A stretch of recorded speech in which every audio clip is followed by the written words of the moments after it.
ہم وہی کہیں گے جو ہمارا دین ہم کو بتاتا ہے، عمل کرو تو تمہارا بھلا ہے۔ والصلاة والسلام على سید الانبیاء والمرسلین، اما بعد فاعوذ باللہ من الشیطان الرجیم، بسم اللہ الرحمن الرحیم۔ ان اللہ وملائکتہ یصلون علی النبی یا ایہا الذین آمنوا صلوا علیہ وسلموا تسلیما۔ اللهم صل على سيدنا وشفيعنا وحبيبنا مولانا محمد وبارك وسلم صلاة وسلام عليك يا رسول الله صلى الله تعالى عليك وسلم۔ ولا تتخذوا أيمانكم دخلا بينكم فتزل قدم بعد ثبوتها وتذوقوا السوء بما صددتم عن سبيل الله ولكم عذاب عظيم۔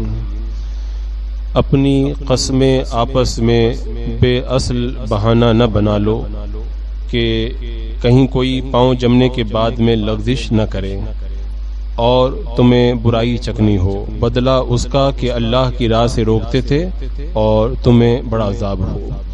ولا تشتروا بعہد اللہ ثمنا قلیلا، اور اللہ کے عہد پر تھوڑے دام مول نہ لو۔ انما عند اللہ هو خیر لکم ان کنتم تعلمون، بے شک وہ جو اللہ کے پاس ہے تمہارے لیے بہتر ہے اگر تم جانتے ہو۔ ان آیات کریمہ میں اللہ تبارک و تعالی نے جن اعلیٰ اخلاق کی تعلیم اہل ایمان کو عطا فرمائی، یہ بالکل زندہ حقیقت ہے کہ اسلام کے سوا دنیا کے اندر پائے جانے والے تمام مذاہب اور ادیان ان اخلاقی تعلیمات سے بالکل خالی نظر آتے ہیں، کیونکہ آپ تجربہ اور مشاہدہ کر کے دیکھ سکتے ہیں کہ ہر مذہب اپنے ماننے والوں کی سہولت اور طرفداری کرتا ہوا نظر آتا ہے، لیکن آپ دیکھیں یہاں پر جو تعلیمات اللہ تبارک و تعالیٰ نے عطا فرمائی، یہ ایسی تعلیمات ہے کہ اس کے اندر اپنے اور پرائے کا کوئی لحاظ نہیں کیا گیا، بلکہ عام طور پہ رب نے فرمایا کہ اپنی قسمیں آپس میں بے اصل بہانہ نہ بناؤ۔ تم نے کوئی وعدہ کر لیا، قسم کھا لی، تو اب جو ہے اس کو نبھانا یہ تمہاری ذمہ داری ہے۔ اگر مومن کے ساتھ وعدہ کیا تو اسے بھی نبھاؤ، اور کافر کے ساتھ میں وعدہ کیا ہے تو اس کو بھی نبھاؤ۔ ایسا نہیں کہ سامنے والا کافر ہے تو پھر اس وعدے کو نبھانے کی کوئی ضرورت نہیں ہے، نہیں، بلکہ وعدے کو نبھانا یہ تمہاری ذمہ داری ہے، کیونکہ اگر تم وعدہ نہیں نبھاؤ گے تو ایک تو اخلاقی اعتبار سے بہت بڑا جرم ہے ہی، دوسرا یہ ہے کہ لوگ کہیں گے وہ فلاں مسلمان نے جو ہے وہ وعدہ کیا تھا، وعدہ خلافی کی، پھر مسلمان کے نام سے پھر اسلام کی بدنامی ہوگی، کیونکہ لوگ جو ہے وہ اسلام کو نہیں پڑھتے ہیں بلکہ آپ کو پڑھتے ہیں۔ آپ کیا ہے، آپ کو دیکھ کر کے یہ فیصلہ کرتے ہیں کہ مذہب کیسا ہے، حالانکہ یہ جو ترازو ہے یہ بالکل صحیح ترازو نہیں ہے، لیکن عام طور پر کوئی مذہب کو ڈائریکٹ نہیں پڑھتا ہے، مذہب کے ماننے والوں کو دیکھتا ہے، پھر مذہب کے ماننے والے اگر اچھی راہ پہ ہوتے ہیں تو کہتے ہیں فلاں مذہب اچھا ہے، اور اگر مذہب کے ماننے والے غلط راستے پہ ہوتے ہیں تو کہتے ہیں فلاں مذہب جو ہے وہ اچھا نہیں ہے۔ جیسا کہ آج کل آپ لوگ دیکھتے ہیں یہ پروپیگنڈا کیا جاتا ہے کہ اسلام دہشت گردی کی تعلیم دیتا ہے۔ انہوں نے کیا دیکھا، کچھ نام کے مسلمان چند ٹکوں کے لیے جو ہے وہ دہشت گردی پہ اتر آئے اور اس کو بڑا چڑھا کر کے میڈیا نے پیش کیا، لوگوں نے اس کو دیکھا تو پورے اسلام کو بدنام کیا۔ تو اللہ تبارک و تعالیٰ نے یہاں پر جو اخلاقی تعلیمات عطا فرمائی، ان اخلاقی تعلیمات سے جو ہے وہ اسلام کا چہرہ روشن ہوتا ہے، اور یہ اخلاقی تعلیمات صرف اپنوں کے لیے نہیں ہے، اپنوں کے ساتھ میں غیروں کے لیے بھی ہمیں یہی تعلیم عطا فرمائی گئی۔ آپ دیکھیں حضرت خالد بن ولید رضی اللہ تعالیٰ عنہ نے شہر فتح کیا ہے، اور ان سے شہر کے فتح ہونے کے بعد میں ٹیکس لیا، پھر بعد میں کوئی ضرورت پڑ گئی تو فوج کو شہر خالی کر کے جانا پڑا، تو حضرت خالد بن ولید رضی اللہ تعالیٰ عنہ نے پورے شہر والوں سے جتنا ٹیکس لیا تھا سب کو واپس کر دیا۔ آپ حیرت میں ڈوب جائیں گے کہ جس قوم پر کوئی بادشاہ فتح پاتا ہے، حاکم اور لیڈر جنرل فتح پاتا ہے، تو ان کے ساتھ میں جیسا چاہتا ہے ویسا سلوک کرتا ہے۔ اخلاقیات کی تعلیم اس وقت تک ہوتی ہے جب تک کہ انسان دبا ہوا رہے، لیکن جب خود غلبہ پا جاتا ہے اور خود پاور میں آ جاتا ہے تو پھر وہ سارے اخلاقیات بھول جاتا ہے۔ اب شہر والے حیران ہیں کہ انہوں نے جو ہے وہ ہم پر فتح پائی، پورا شہر فتح کر لیا، اور ہم نے اپنی خوشی سے ان کو ٹیکس دیا، اور یہ ٹیکس واپس کیوں کر رہے ہیں؟ حضرت خالد بن ولید رضی اللہ تعالیٰ عنہ نے کہا ایک ضرورت پڑ گئی ہے جس کی وجہ سے اسلامی لشکر جو ہے پورا شہر خالی کر کے جا رہا ہے. ہم نے تم سے جو ٹیکس لیا تھا وہ اس لیے لیا تھا تاکہ تمہاری جان اور تمہاری مال کی حفاظت کریں. اب تمہاری جان اور تمہارے مال کی حفاظت ہم نہیں کر پائیں گے کیونکہ ہمیں فلاں جنگ کے اوپر جانا ہے, لہذا جب ہم تمہاری حفاظت نہیں کر سکتے تو یہ ٹیکس بھی ہم تم کو واپس کر رہے ہیں. اب جب کوئی قوم یہ دیکھے کہ پورے شہر کو جس جنرل نے فتح کر لیا وہ جنرل پیسہ اس لیے واپس کر رہا ہے کہ ہماری حفاظت نہیں کر پا رہا, تو وہ تو پھر اسلام قبول کرنے پہ مجبور ہو ہی جائے گا کہ جو جس مذہب کے ماننے والے اتنی اعلیٰ تعلیم رکھتے ہوں تو پھر دنیا کے اندر وہی مذہب سچا ہو سکتا ہے. تو اسلام کے ان اخلاقی تعلیمات کی بنیاد پر جو ہے وہ لوگوں نے اسلام قبول کیا. آج ہم جو ہے وہ جو بدنامی کا شکار ہوتے ہیں, کیوں ہوتے ہیں؟ اس لیے کہ لوگوں نے اسلام کو تو پڑھا نہیں, اسلام کو بدنام کرنے ہم کو دیکھ کر کے, ورنہ اسلام اپنی حقانیت کی بنیاد پر ہمیشہ روشن رہتا ہے. آج مثال کے طور پر آپ دیکھ لیں بینکوں کے اندر کتنے ایسے مسلم ایریے ہیں جن کو بلیک لسٹ کیا گیا ہے کہ ان علاقوں کے اندر جو ہے وہ لون نہیں دیا جائے گا. کیوں؟ اس لیے کہ ان علاقوں کے اندر کچھ نام کے مسلمانوں نے جو ہے وہ بینک سے لون لیا, ان کو واپس نہیں کیا, تو ان کی وعدہ خلافی اور ان کی دغا بازی کی وجہ سے پوری مسلم قوم بدنام ہوئی. اسی طرح بہت سے مسلم ایریوں کو جو ہے وہ بلیک لسٹ کیا گیا کہ ان ایریوں کے اندر جو ہے وہ کریڈٹ کارڈ جو ہے وہ اپلائی نہیں کیا جائے گا. کیوں؟ اس لیے کہ وہاں پہ رہنے والے کچھ مسلمانوں نے ایسے بینکوں کے ساتھ میں فراڈ کیا, ان کے فراڈ کی وجہ سے پورا ایریا بلیک لسٹ کر دیا گیا. اگرچہ اس میں تعصب شامل ہے, لیکن ایک بات ہمیشہ یاد رکھیں, تعصب چوئی کتنا بھی رکھے, پرائیویٹ کمپنیوں کو اپنا فائدہ مقصد ہوتا ہے, ان کو اس سے مطلب نہیں ہوتا کہ سامنے والا کس مذہب کا ماننے والا ہے. تو پرائیویٹ کمپنیاں جب اس طرح کا جب کوئی قدم اٹھاتی ہیں تو وہ اپنے فائدے کے لیے اٹھاتی ہیں. تو ہم نے ایک غلط کام کیا تو پورا مسلم ایریا اس کی وجہ سے بدنام ہو, اور جب مسلمان بدنام ہوں گے تو پھر اس سے اسلام کی بدنامی ہوگی. ورنہ یہی کافر قومیں جو ہے وہ ہمارے اخلاق کو دیکھ کر کے اسلام قبول کرنے پہ مجبور ہوئی. جب مسلمانوں کے اندر اس طرح کے لوگ موجود تھے, مالابار کے علاقے میں عرب سے لوگ تجارت کرنے کے لیے آتے تھے. مالابار کے علاقے میں جب ہندوستان کے اندر عرب کے لوگ تجارت کرنے آتے تھے, اچھے کپڑے کا پیسہ کم لیتے اور خراب کپڑے کا پیسہ زیادہ لیتے, اور خریدنے والا حیرت میں ڈوب جاتا کہ یہ اچھا کپڑا اس کا پیسہ آپ کم لے رہے ہیں اور یہ زیادہ اچھا نہیں ہے اس کا پیسہ آپ زیادہ لے رہے ہیں, اس کی وجہ کیا ہے؟ تو مسلمان تاجر ان کو بتاتے کہ یہ جو اچھا کپڑا ہے اس کا پیسہ ہم جو کم لے رہے ہیں, اس کے اندر تھوڑا سا بیچ میں کچھ جو ہے وہ پھٹا ہوا ہے یا کوئی عیب ہے, اس کے اندر کوئی کمی ہے.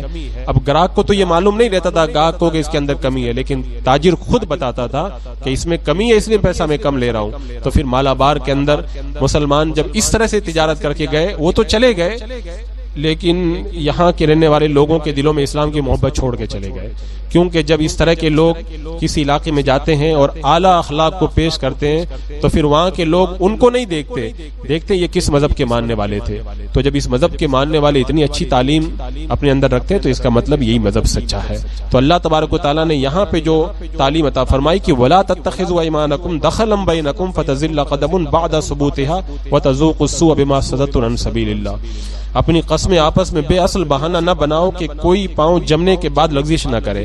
یعنی تم جو ہے وہ اللہ کے نام کی قسمیں کھا لیتے ہو اور اس کے بعد میں ان قسموں کو توڑ کر کے وعدہ خلافی پہ اتر آتے ہو, تو اس سے کتنا بڑا نقصان ہوتا ہے. تمہارا بھی نقصان ہوتا ہے اور تمہاری دنیا بھی برباد ہوتی ہے, آخرت بھی تباہ ہوتی ہے, اور تمہاری وجہ سے جو لوگ اسلام کے دامن میں آنے والے ہیں ان کو اسلام کے دامن میں آنے سے جو ہے وہ رکاوٹ پیدا ہوتی ہے. حضرت سفیان ثوری نے تجارت کی, حضرت امام اعظم ابو حنیفہ رضی اللہ تعالیٰ عنہ نے تجارت کی, حضرت عبداللہ ابن مبارک نے تجارت کی. یہ لوگ تجارت کرنے والے تھے. ان کی تجارت کا یہ حال تھا کہ اگر گاہک سے اگر 10 روپیہ اگر زیادہ لے لیا تو اس کو تلاش کرتے تھے اور اس کو واپس جا کر کے دیا کرتے تھے. کھوٹے سکے اگر کسی سے لے لیے اور بعد میں اس نے بتایا کہ حضرت میں آپ کو ہمیشہ کھوٹے سکے دیتا رہا, آپ لیتے رہے, آپ کو پتا نہیں تھا. کہا مجھے پتا تھا, میں اس لیے لیتا تھا کہ اگر میں نہیں لیتا تو تم کسی اور کو لے جا کر کے دیتے تو کسی کا نقصان ہوتا, میں نے سوچا کہ نقصان میں ہی اٹھا لوں, کسی اور کا نقصان نہ. تو اس انداز کے اندر جب جو ہے اخلاقیات کی تعلیمات پیش کی جاتی تو پھر اس کا نتیجہ نکلا کہ اسلام کی خوشبو جو ہے وہ عالم کے اندر پھیلی. تو میں عرض یہ کر رہا تھا کہ اخلاق حسنہ, دیانتداری, وعدہ وفائی, سچائی, وعدوں کو نبھانا, قسموں کو پورا کرنا, یہ اسلام کی وہ تعلیمات ہیں جس میں اسلام کے ساتھ میں دنیا کا کوئی مذہب کھڑا ہونے کی طاقت نہیں رکھتا. یہ اسلام اس معاملے کے اندر تنہا ہے اور ایسی تعلیمات دینے کے اندر دنیا کا کوئی مذہب جو ہے اسلام کے برابر نہیں ہو سکتا ہے.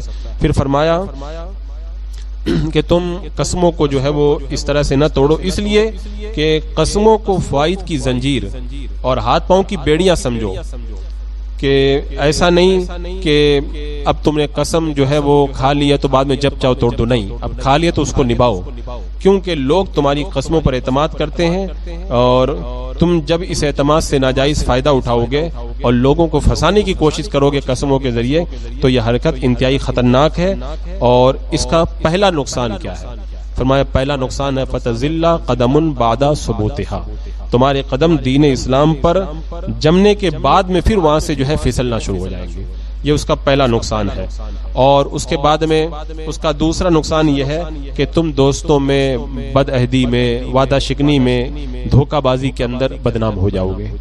تیسرا نقصان یہ ہوگا کہ دوسرے لوگ تمہارے ساتھ بھی پھر دھوکہ ہی کریں گے، بولے تم دھوکہ دیو پھر میں بھی تم کو دھوکہ دوں گا.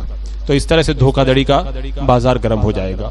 چوتھا نقصان یہ ہوگا کہ جب تمہاری جھوٹی قسموں کا فریب جو ہے وہ غیر مسلموں کو پتہ چلے گا تو تمہاری بد کرداری، ملاوٹ کاری، بد دیانتی اور جھوٹی قسموں کی وجہ سے سچا اسلام جو ہے وہ ان کے درمیان بدنام ہو کر کے رہ جائے گا.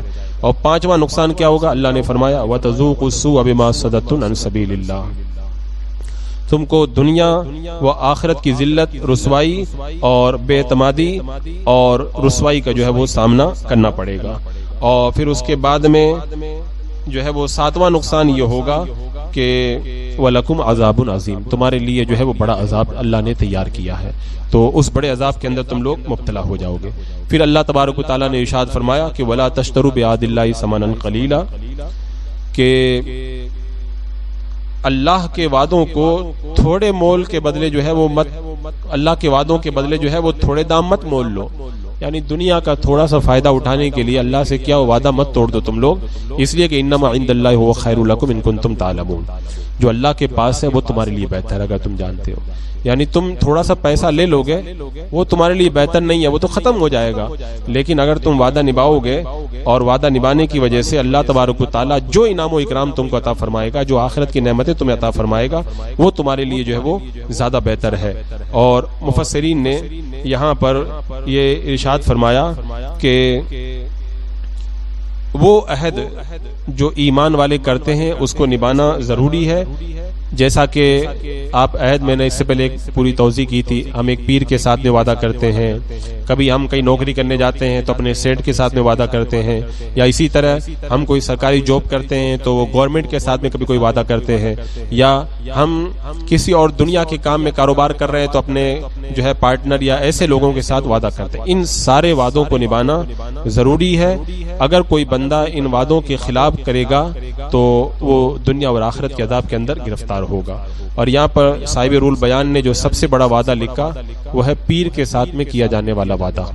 میں نے اس پر اس سے پہلے روشنی ڈالی تھی کہ ہم جب کسی سے مرید ہوتے ہیں تو اس کے ہاتھ میں جو وعدہ کرتے ہیں یہ اللہ اس کے رسول سے وعدہ کرتے ہیں کہ میں گناہ سے بچوں گا، نیک کام کروں گا، فرائض کو ادا کروں گا، بد مذہبوں کی صحبت سے دور رہوں گا، گانے بجانے سے پرہیز کروں گا، اور جو ہے وہ شریعت مطہرہ کے اوپر جم کر کے رہوں گا.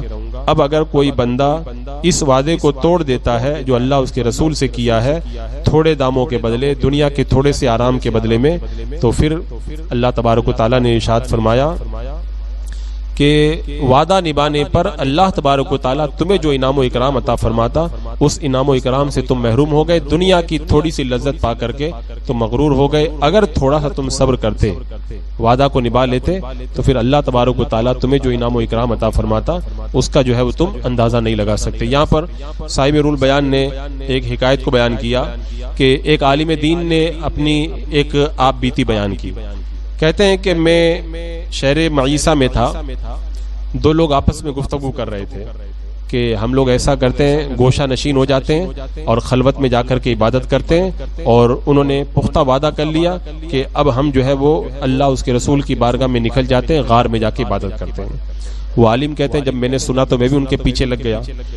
اور میں نے ان سے جا کر کے کہا کہ مجھے بھی تم اپنے وعدے میں شامل کر لو تاکہ میں بھی تمہارے ساتھ میں رہ کر کے عبادت و ریاضت کروں. تو فرماتے ہیں کہ میں نے وعدہ کر لیا اور جبل لقام پر ہم لوگ چلے گئے اور وہاں پر جا کر کے عبادت کے اندر مشغول ہو گئے. عام طور پہ پہلے جب بندہ دنیا کو چھوڑتا تھا تو پہاڑوں ہی میں چلا جاتا تھا کیونکہ وہاں پر عبادت کرنے میں لطف آتا ہے اور پہاڑوں کی بلندی پہ عبادت کرنے میں لطف زیادہ ہوتا ہے, وہ ایک الگ ہی لذت ہوا کرتی ہے. تو کہتے ہیں کہ وہ عبادت میں مشغول ہو گئے. ہم لوگ وہاں پر روزانہ ایک صاحب آتے تھے اور کھانا وغیرہ دے کر کے چلے جاتے, ہم لوگ عبادت کرتے رہتے. کہتے ہیں ایک دن مجھے یہ خیال آیا کہ میں یہاں پہ پڑا ہوا ہوں, کتنا اچھا ہوگا کہ شہر میں جاؤں, علم دین وغیرہ پھیلاؤں, یہ کام کروں وہ کام کروں. بولے میں نکل گیا غار سے اور سیر ترتوس میں جا کر کے میں پڑھنے پڑھانے کے اندر لگ گیا. ایک زمانے کے بعد میں ایک بزرگ جو ہے میرے پاس میں آئے اور فرمانے لگے کہ تو نے وعدہ خلافی کی. اپنے دو مومن بھائیوں سے وعدہ کیا تھا کہ غار میں ہم لوگ عبادت کریں گے, تم وعدہ توڑ کے چلے آئے. اگر تم صبر کرتے, وعدہ نبھا دیتے تو تجھے بھی آج وہ کرامتیں نصیب ہوتی جو اللہ تبارک و تعالیٰ نے ان کو نصیب فرمائی ہے. انہوں نے پوچھا کہ کون سی کرامتیں؟ کہ اللہ تبارک و تعالیٰ نے انہیں 3 کرامتیں یہ عطا فرمائی کہ وہ پلک جھپکنے میں پورب سے پچھم پہنچ جاتے ہیں. اللہ نے ان کو یہ کمال عطا فرمایا. دوسرا, اللہ نے ان کو یہ کمال عطا فرمایا عبادت کی بنیاد پر کہ وہ پانی پر چلتے ہیں, پانی کے اندر وہ ڈوبتے نہیں ہیں, پانی پر چل کر کے دریا پار کر جاتے ہیں. اور تیسری کرامت اللہ نے ان کو یہ عطا فرمائی کہ جب چاہتے ہیں لوگوں کی نگاہوں سے اوجھل ہو جاتے ہیں, انہیں کوئی نہیں دیکھ پاتا. اگر تم وعدہ نبھاتے, صبر کرتے تو جو کرامتیں اللہ نے ان کو عطا فرمائی ہیں وہ کرامتیں اللہ تبارک و تعالیٰ تم کو بھی عطا فرماتا.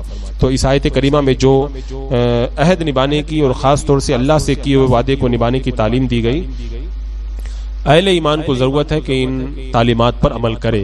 اس لیے کہ آج بہت سارے مسلمان جو ہے وہ اپنی بد کرداری کی وجہ سے خود بھی بدنام ہو رہے ہیں اور ان کی بدنامی کی وجہ سے اسلام کے جو ہے وہ سر بھی بدنامی آ رہی ہے. لہٰذا ہمیں یہ سمجھ کر کے نیک بننا چاہیے کہ کہیں ایسا نہ ہو کہ میرے غلط کام کی وجہ سے میرا مذہب بدنام ہو. لہذا ہم آج جیسے ماحول میں رہ رہے ہیں, ہر طرف تعصب کا دورہ ہے, ہم کوئی ایسا کام نہ کریں اسلام کی تعلیمات کے خلاف کہ جس کی وجہ سے جو ہے وہ اسلام کے اوپر کوئی دھبا لگے. اللہ تعالی ہمیں اس کی توفیق عطا فرمائے. بسم اللہ الرحمن الرحیم. اللہم صلی علی سیدنا مولانا محمد وبارک وسلم. صلاۃ و سلام علیک یا رسول اللہ. یا اللہ یا رحمان یا رحیم العالمین, ہمیں قرآن مقدس پڑھ کر اس پر عمل کرنے کی اور اسے پھیلانے کی توفیق عطا فرما. اللہ قرآن کے نور سے مولا ہمارے سینوں کے اندر اجالے پیدا فرما. اللہ شریعت مطہرہ پر چلنے اور مولا تا عمر اس پر قائم رہنے کی توفیق عطا فرما. ایمان پہ زندگی, ایمانی پر خاتمہ نصیب فرما.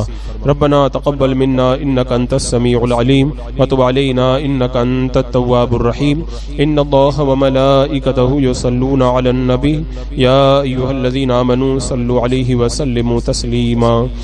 اللهم صل على سيدنا وشفيعنا وحبيبنا ومولانا محمد وبارك وسلم. صلاة وسلام عليك يا رسول الله.